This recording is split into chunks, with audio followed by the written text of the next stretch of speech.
Up until 1918, the only people who could vote in the UK were men who owned land or men who rented propertied land of a certain value.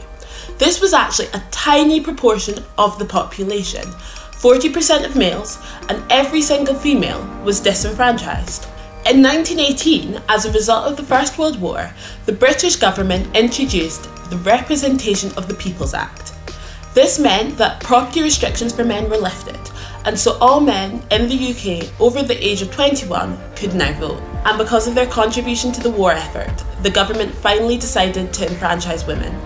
However, it was only women who were graduates, property owners, or married to a member of the Local Governmental Register who were actually given the vote. So it wasn't very many women at all. But finally, in 1928, all restrictions were finally lifted, and this meant that all men and women in the UK over the age of 21 could vote.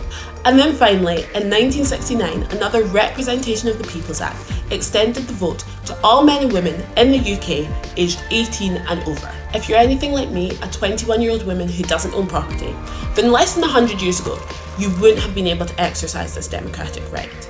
However, the choice is yours. It's completely up to you how you choose to exercise your rights.